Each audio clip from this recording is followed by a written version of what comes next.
Have you ever really thought about how a country can just vanish? I don't mean just any country. I mean one of the world's two superpowers. For decades, the Soviet Union was this colossal, unshakable force, locked in a global stare-down with the United States.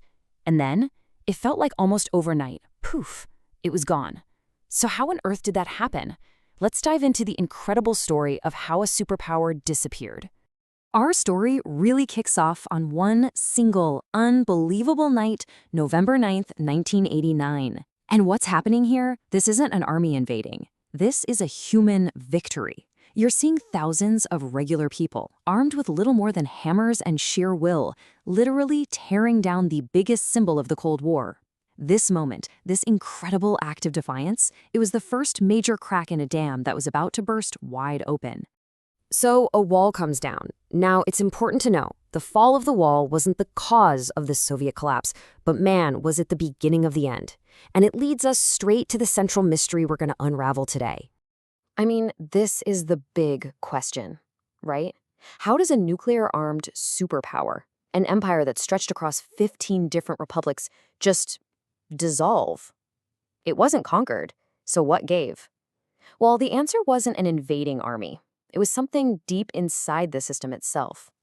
You see, all those dramatic events from 1989 to 1991, they were really just the final tremors. The earthquake had been building for decades. The very foundations of the Soviet Union were riddled with these deep structural cracks. To really get it, you have to look at this massive gap between the promise and the reality. On paper, the Soviet system was this egalitarian utopia, right? The state gave you everything, a job, healthcare, education. But the day-to-day reality for its citizens, it was grim. We're talking about authoritarian rule, zero freedom of speech, and a totally stagnant economy that led to massive shortages of even basic stuff, like bread and toilet paper. You know, people often find a way to speak truth through humor, and this popular joke from that time, it just nails the feeling perfectly. The system promised this incredible abundance, but what it delivered was emptiness. And this wasn't just about the economy failing. It was a total crisis of belief. So why was the economy in such bad shape? Well, the system was just buckling under its own weight. Think about it. Trying to keep up with the US in the arms race was unbelievably expensive. Propping up all those satellite states in Eastern Europe was draining resources. And then you have the war in Afghanistan, which became this costly, demoralizing quagmire. All while the gap in technology between the Soviet Union and the West was just getting wider and wider. So into this massive crisis steps one man, a man who is going to try and fix the system. But in one of history's great ironies, his attempts to save the Soviet Union are the very things that are going to push it right over the edge. And here he is, Mikhail Gorbachev. When he takes power in 1985, he sees the writing on the wall. He knows things have to change, desperately.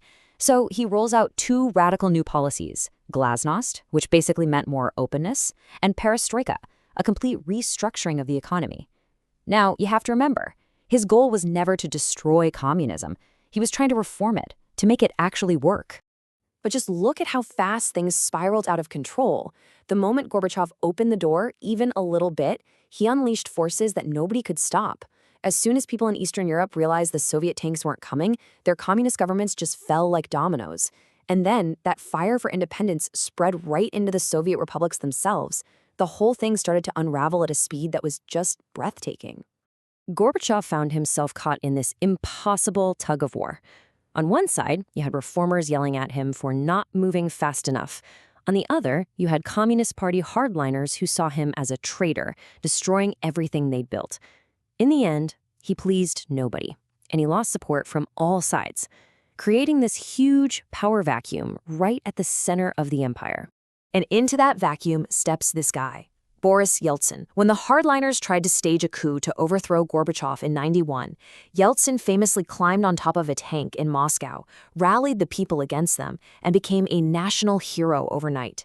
He was the one who championed an independent Russia, and ultimately, he'd be the one to deliver the final knockout blow to the Soviet Union. So the Soviet Union is gone. End of story, right? Not even close. For millions and millions of people, the decade that followed was just chaos. It was pain. It was a brutal, brutal transition into a whole new world.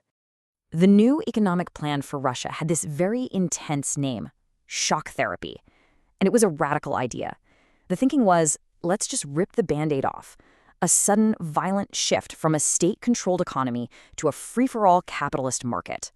The goal was to transform everything, and to do it as fast as humanly possible. But, there was a saying at the time that really captures how it felt for ordinary people. I can see the shock, but where is the therapy? For most citizens, it was all shock, no therapy. It was a far cry from the consumer paradise they were promised. And this pretty much sums up the incredible price of that transition. It led to total economic ruin for so many. You had what some called the largest garage sale in history, with huge state industries being sold off for pennies. Hyperinflation just vaporized people's life savings. The old social safety net, it vanished. And in all that chaos, a powerful mafia stepped in to run the show. Just to give you a sense of the sheer scale of this change, look at this number. 90%. About 90% of Russia's entire state-run industrial complex was put up for sale. It's almost impossible to wrap your head around. It was a complete remaking of an entire economic system, and everybody felt the consequences.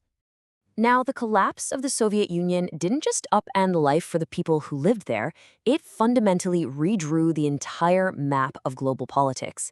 It created a whole new world order.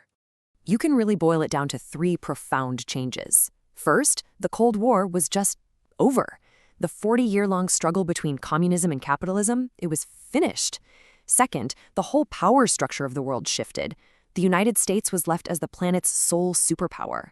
And third, just like that, 15 new countries appeared on the map, each one suddenly a new independent player on the world stage.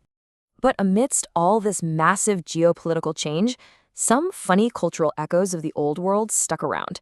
For example, years after the collapse, Indian Bollywood films were still wildly popular in former Soviet republics like Uzbekistan. It's just a surprising little reminder that sometimes the connections between people can outlast the empires that created them. And so, we end on this final thought. The USSR might have disappeared from the map over 30 years ago, but its legacy, the new borders it created, the power vacuums it left behind, the memory of its collapse, all of it continues to shape the politics and conflicts of our world today. The Soviet Union may be gone, but its ghosts, they are very much still with us.